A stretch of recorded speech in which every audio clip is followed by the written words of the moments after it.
Hello and welcome to today's video. So today's video is going to be picking out my May TBR using my Snakes and Ladders TBR game. So if you haven't seen the game before, don't know what the rules are, I will leave January's linked up above. That one I precisely go over the rules, so if you want more information you can check that out. But the basics of the game: I have an 8-sided die and I roll it, and whatever number the die lands on is whatever number I go. You can see up close, you can see the numbers are written in here, and then each colour corresponds with a type of prompt. If you land on a ladder, you're -1 from the overall roll. So I start with 6 rolls and we just see where we go. So land on a ladder, you're -1, so 6 would go down to 5, and then you fulfil the prompt that's at the other end. If you land on a snake, you're +1, so a 6 would go up to 7 and do the prompt that's at the end of the snake.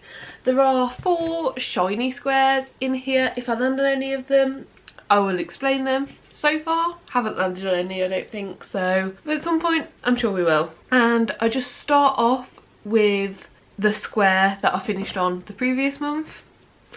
There is a question as to what square to start on this month, but I'll go over that when I'm doing the rolls. But yeah, that is the basics of the game. In terms of the prompts, we have prompt cards. So for instance, purple corresponds with a visual card. So for instance, visual could be something like pink cover. Simple as that. It could be a lot of things, but that's the basics of it. And then pink corresponds with genre-ish, because they're not all exactly genres, but it works well enough. So for instance, the genre picked could be horror, and you pick a horror book. Blue corresponds with game, and for instance, one of these is Goodreads rec. So I'd go onto Goodreads and scroll down until a book that I haven't read and own comes up, and that would be how it was picked. Orange corresponds with the type of book. So for instance, type could be, it's a paperback, and that would just be the type of book. And then last but not least is green, and green is other. So other's not very good to give examples of. I will still give one, but it really could be anything and everything. So for instance, on here I've got most recently purchased, but then there's others that's like adapted to film, like there's just loads. It's all of the things that didn't fit into the other categories well enough, basically. They all just went into the other pile. So yeah, those are the prompts and the type of prompts that you can get. So I think that is everything I need to say, I think. So let's just get on with the rolls. Okay, so roll number 1, we are starting here. I did actually move incorrectly last month. I rolled a 2 on 34 and I should have moved to 36, but somehow moved backwards to 32. I don't know how it happened, but it did. So yeah, we're just going to keep it as it is and roll from 32. That's, yeah, I don't know what the right decision is, so that is the decision I've made. So let's do roll number 1. That is an 8. 1, 2, 3, 4, 5, 6, 7, 8. That is other. And this is set in cold/winter. Cool. Roll number 1, set in cold/winter. So for roll 1, we landed on other, and it was set in cold/winter.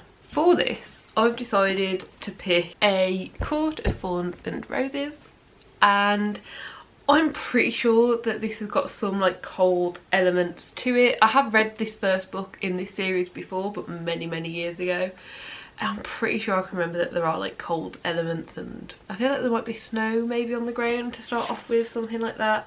I can definitely remember something. So yeah, that's what I'm picking. Hopefully it fits. Unfortunately, ones like these you do kind of have to take your best bet, but yeah, that's what I'm going for book number 1.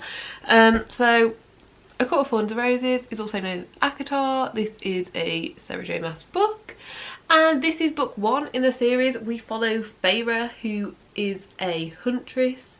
She thinks nothing of slaughtering a wolf to capture its prey, But, like all mortals, she fears what lingers mercilessly beyond the forest, and she will learn that taking the life of a magical creature comes at a high price. Imprisoned in an enchanted court in her enemy's kingdom, Feyre is free to roam but forbidden to escape. Her captor's body bears the scars of fighting, and his face is always masked. But his piercing stare draws her even closer. As Feyre's feelings for Tamlin begin to burn through every warning she's been told about his kind, an ancient, wicked shadow grows. Feyre must find a way to break a spell or lose her heart forever. Sounds good. Think it's going to be a good time, and I'm excited to get back on the bandwagon of getting caught up with series that I really know I enjoy. Okay, roll number 2. That is a 7. 1, 2, 3, 4, 5, 6, 7. Okay, we're now rolling an extra time, but we landed on genre-ish, so let's pick that one up. A classic. Okay, a classic, I guess. That's what we're doing for roll number 2. So, roll number 2, we got genre-ish, and for this, we got a classic. So, I decided to go for The Tempest by William Shakespeare. This is part of the Penguin Popular Classic series. And yeah, I just think it's going to be a really good time. So, I studied The Tempest in year 10 at school, which was 10 years ago now. And I vaguely remember it, but we mainly studied one scene, so I feel like I have a really good memory of one scene of it, but like the rest of it is pretty like unsure. So it's just one that I'd like to read and like read in my own time and stuff. So yeah, I'm going for The Tempest for this. The Tempest is about a big boat that washes up on a strange island, and there's lots of strange things going on and different characters and different dynamics, and yeah, should be a good time. And there is also a full cast audiobook available on Scribd for this one, so I think I'm going to consume it that way because that sounds like the most fun way to consume this. Okay, roll number 3, another 7. 1, 2, 3, 4, 5, 6, 7. So that is game, and for game we've got a poll pick. Nice, I will set up a poll pick. Okay, so roll number 3, we got game, and this one is a poll pick. So as of right now, as this is like going up, so this should be going up on the 29th of April, so I assume that's when this is, and on that day I'm going to be putting a poll over on my Instagram, so go over there. I'll put a little thing up here, but it's at Novel Perfection. I'll put a poll up. So I have picked out 4 books to go in the poll, and whatever wins within the next 24 hours of this video going live will be the winner and the book that I read. So these are the 4 books that I've picked. Quite a difference in them, but I'm not going to go too into detail with these. I'm just going to tell you why I've picked them, and that's that. So A Court of Mist and Fury, because it's the second book to a series that I've already picked book 1 of this month, and I really do think I will enjoy this one as well. Black Dawn, this is the next book in the Morganville Vampire series that I need to read, and I'm really enjoying that series and getting through it, and this is book 12 and there's only 15 books in the series, so I am nearing the end. Radio Silence, because I am trying to catch back up with Alice Oseman's backlist of books. I still have Loveless and Radio Silence left to read, and then I'm all caught up, so I'll pick this one. And Junkie, this would be a reread for me. It is about a drug addict and the life and the lifestyle. I have read it before and I really enjoyed it, but I haven't read it in a very long time, and when I last read it I was a child, so I feel like there's probably going to be more stuff in this that I understand and pick up on as an adult. Also, another reason for picking this one is it's the only book that I own that begins with a J, and I am trying to complete the alphabet challenge this year, so thought I'd throw it in here to make a 4th book up. So yeah, go over to Instagram right now. On Instagram stories there will be a poll up, and you can vote which book I read in May. Okay, roll number 4. We've got a 1. So that is a visual. An element on the cover. Okie dokie. Roll number 4, an element on the cover. That should be quite a fun one. Roll number 4, we got visual, and for this it is an element on the cover. I think this one works. So I'm going for We Are Okay by Nina the Core. So I think that these dots on the cover are meant to represent air, I think. So that's what my first thought was. If not though, I would guess they're snow secondly, which means snow is water, that's another element. But also there's a lot of like earth and grass and all that sort of stuff that you can see out there, and I think this might be water here. So overall I feel like in small little bits here and there's lots of different elements. So yeah, that's what I'm going for. I think it works. There's lots of options if any of my assumptions are incorrect. We've got air or snow, we've got grass which could be classed as earth, we've got earth back here, and we've potentially got water here. So yeah, this is what I'm going for. I honestly don't know what this one is about. I just know that for quite a while now I've wanted to really get into Nina the Core. I've heard that the books are very good, very interesting, and touch upon very like difficult topics to talk about. So yeah, I've wanted to read one for a while, and this is just the one that I've gone for first. So yeah, if you do want to read the back, feel free to pause the video now and give it a read. But I'm going into this one pretty blind, and that's how I want to go into it. So yeah, that is pick number 4. Roll number 5. That is a 2. 1, 2. So that is genre-ish again. Poetry. Okay, nice. Poetry. So roll number 5, we got genre-ish, and for this one we got poetry. So I am going to put the picture in here because this is actually an e-arc that I've got that I'm really excited to read. So I have checked online and googled, and I'm pretty sure I'm pronouncing this the right way. I think it's pronounced Pocahontas. Yeah, this is meant to be a really interesting poetry book. It's a debut book that's, you know, the author's first, and it is marked as intimate, moving, virtuosic and hilarious.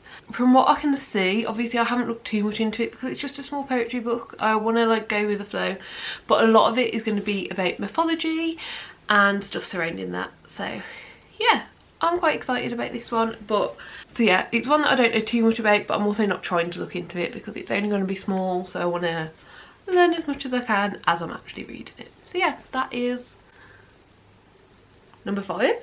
Yeah, that's number 5. Roll number 6. So this should have been the last roll, but obviously we got the +1 with the snakes. This is now the penultimate roll, and that is a 6. 1, 2, 3, 4, 5, 6. That is genre-ish again. So genre-ish, we've got women's fiction. Okie dokie, women's fiction. Okay, so then roll number 6, we got another genre-ish, and that was women's fiction. Now, honestly, I don't really know what I was thinking when I wrote this down. I think I was probably thinking like more like literary fiction, contemporary fiction, but just aimed at women. Like I googled it, and like women's fiction isn't like a known subgenre or something. So I feel like I must have made this up in my head and like not finished writing the description of what I wanted this to be. But what I've gone for is Eleanor Ophelia is completely fine. I wanted to read this one for a while now. It is on my books that will self-destruct this year if I don't get to them. So yeah, I'm hoping it'll be a good one. I don't really know a lot about it, so I'm just going to read the back of it. So Eleanor Ophelia leads a simple life. She wears the same clothes to work every day, eats the same meal deal for lunch every day, and buys the same 2 bottles of vodka to drink every weekend. I think the first 2 times I said the last name I pronounced it wrong. I think it's Oliphant. I think. But Eleanor Oliphant is happy. Nothing is missing from her carefully timetabled existence, except sometimes everything. I don't know, I'm hoping it'll be good. That's all I really know about it. I think it sounds pretty decent, so I'll take it. Okay, and then last but not least, and hopefully not worse, is roll number 7. That is a 7. 1, 2, 3, 4, 5, 6, 7. Genre-ish again. Okie dokie. Historical fiction. Okay. Historical fiction. I guess we'll see what we can do about that. Okay, and then last but not least, roll number 7, which we only ended up adding 1 roll on this month, so that's not too bad. But we got genre-ish again, and this time it was historical fiction. Now, I do have quite a lot of historical fiction that I want to read. However, I feel like I need to really be in the mood for it. And I don't know if I will be, like some random week next month, I don't know if I will be in the mood for it. So I've gone for a really big chunky one, but one that I've been aware for the longest. So I'm hoping my excitement level to read it will be the highest. I've gone for The Luminaries, which is quite a chunker. It's like 800 pages, something like that. What was that? 820, I think I just saw. 826. 832. 832 pages.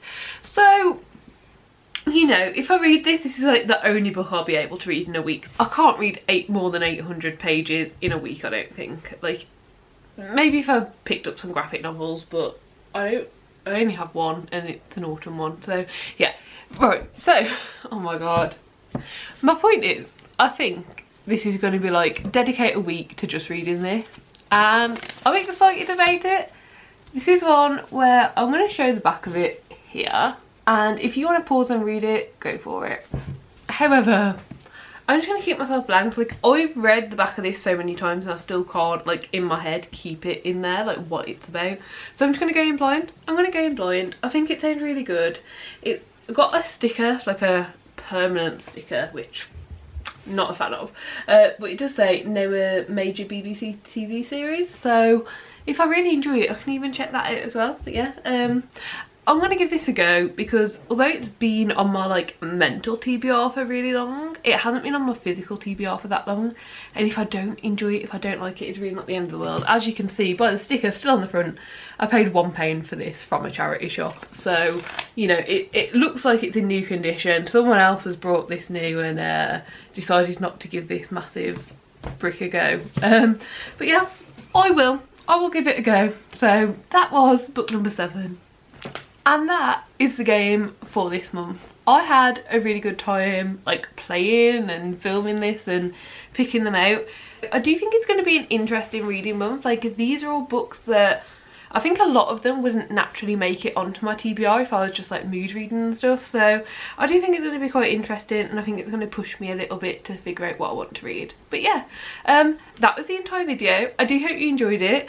Do give the video a like if you liked it. Subscribe down below if you'd like to see more content like this. And hopefully I will see you next time. Bye!